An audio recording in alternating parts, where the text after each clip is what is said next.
Hantuah jumpa Nabi Khidir, ni jumpa Nabi Khidir. Khadar. Ada soalan? Ya.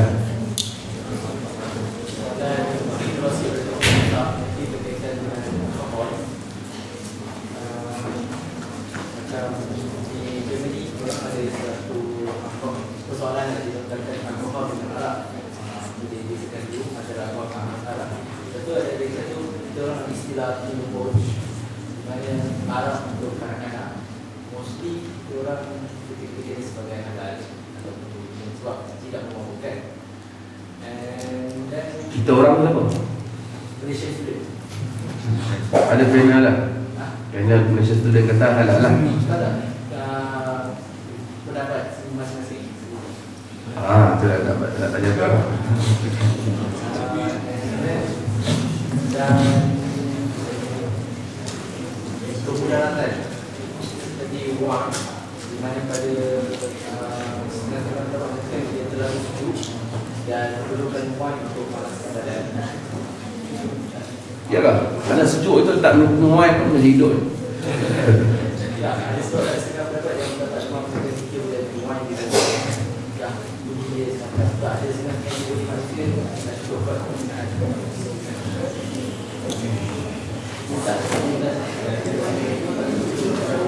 Dia mengapa arak diharamkan?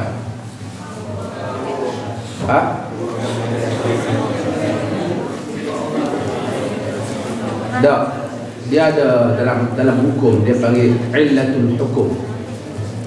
Illah, punca hukum. Ada benda yang kita tahu punca dia hukum. Macam sembahyang, kita tak tahu punca kenapa wajib sembahyang, melainkan kerana nak ibadat kepada Allah Ta'ala, kita tak tahu. Tetapi bila Allah haramkan arak, kita tahu sebabnya kenapa? Kerana dia memabukkan, kerana dia muskir, kerana dia memabukkan. Maka setiap yang memabukkan itu bukan kerana arak dibuat daripada anggur, tak.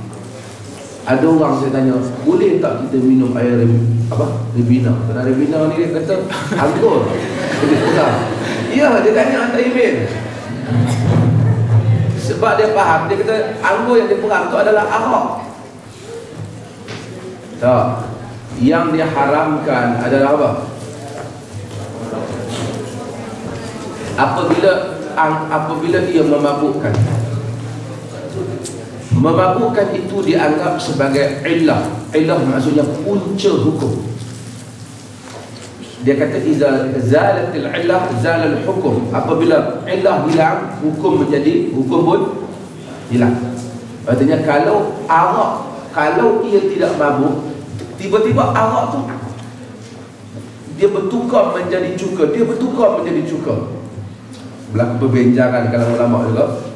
Dia tak ada mabuk sama sekali. Maka dia tidak lagi dianggap arak, kerana khamar itu menutup akal. Maka dia dianggap arak apabila dia memabukkan. Kalau memabukkan air kurma Nabi, tahu kurma Nabi? Kan bila orang Melayu pergi dengan arak-arak kata kurma Nabi. Dia orang Melayu beli ni kurma Nabi ni, kata buat balik makan lah. Kurma tu ajwah. Ajwah tu adalah hadis. Tapi makcik-makcik tu selalu beli mahal arak jual lagi kurma Nabi.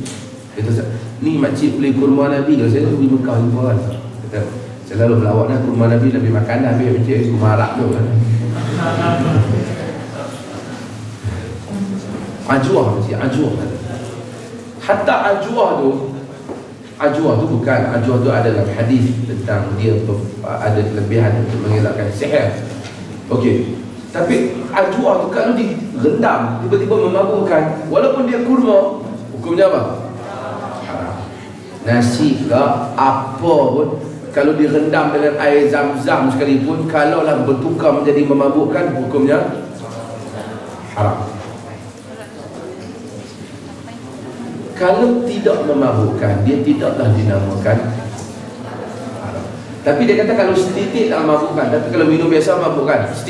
Apa yang pada kadar biasa memabukkan, setitik pun haram. Sad zaraat. Islam tutup. Bahaya. Okey. Bila ia tidak memabukkan, ia tidak dinamakan dengan haram.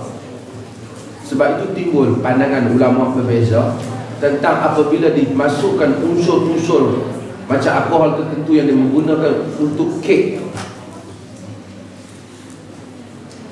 Bila dia masak kan lebih lembut kan, boleh hilang. Adakah kek itu haram ataupun tidak? Sebagai fatwa seperti Dr. Yusuf Al-Qaradawi mendapat ia tidak haram kerana ia tidak lagi akhlak.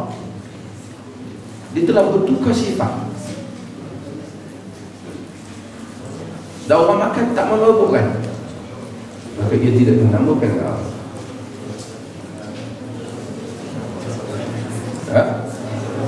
Termasuk yang dalam masakan, demikian fatwa sebahagian daripada para ulama. Sebab Allah bukan nak haramkan kita minum. Allah tak benarkan kita minum kerana ia memabukkan, dan memabukkan itu memberi kemudaratan kepada manusia. Cuma ulama yang mengharamkan kerana ada di kalangan mereka menyatakan arak itu najis. Mereka kata kalau pun tak memabukkan, dia tetap najis. Kita kata, kenapa arak itu najis? Pasal dia arak. Ya, lepas takkan pasal dia arak. Dia najis. Arak itu daripada anggur, daripada ni proses, daripada etanol, daripada apa yang dia buat. Takkan dia najis. Kita najis. Sebab apa najis? Sebab dia arak. Itu tak boleh jadi hujah. Mesti dalil. Okey, mereka kata dalil. Dalilnya innamal khamru wal maisir wal ansab wal azlam rijsun min amali syaitan. Arak, judi, berhala, menenun nasib, rijis. Rijis ini boleh diterjemahkan dengan najis, jijik daripada amalan syaitan. Kita kata kalau ayat itu menjadi dalil, Allah kata innamal khamru wal maisir, dan judi. Takkan pegang tak judi itu najis. Batu berhala, menenung nasib, takkan kita pegang apa? Batu berhala itu najis atau kertas tenung nasib itu najis? Pegang salib, najis ke? Najis pegang salib? Tak. Rijis di sini maksud jijik. Nilainya jijik. Maka dengan itu, kalau ayat ini nak dijadikan dalil bahawasanya arak najis, ayat ini tak kuat, tak boleh menjadi dalil. Sebab kalau nak jijikkan, kena jijikkan semua tu sekali. Dan ini tidak munasabah. Kerana bukan semua yang haram itu mesti najis. Emas haram dia dipakai oleh lelaki. Adakah ia najis? Tidak. Kita masuk satu hutan, jumpa buah tertentu, kita makan-makan mabuk. Makan-makan cakap mabuk. Mana? Tadi tu elok. Tadi tu cakap akhi, ya akhi, ya akhi. Dia tu mana? Kan? Maka buah tersebut haram. Tapi adakah buah najis? Adakah najis? Dia pergi buah. Sebelah. Ambil sebelah. Okey. Adakah dia najis? Dia tidak najis. Okey. Ni ganja. Ganja daripada pokok apa? Kopi.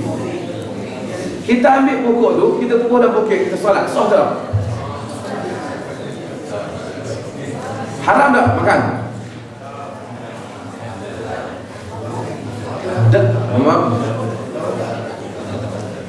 Daun ketum. Tahu daun ketum? Makan mabuk? Dia masak mabuk tu. Okey. Kalau kita masuk najis tak? Okey. Adakah setiap yang memabukkan itu najis? Adakah setiap memabukkan itu najis? Tak. Oleh kerana bukan semua yang memabukkan itu najis, maka di situ timbul bukan semua yang memabukkan itu najis, maka timbul pendapat yang menyatakan yang membantah bahawasanya dia kata kerana makanan bila kena tuang air itu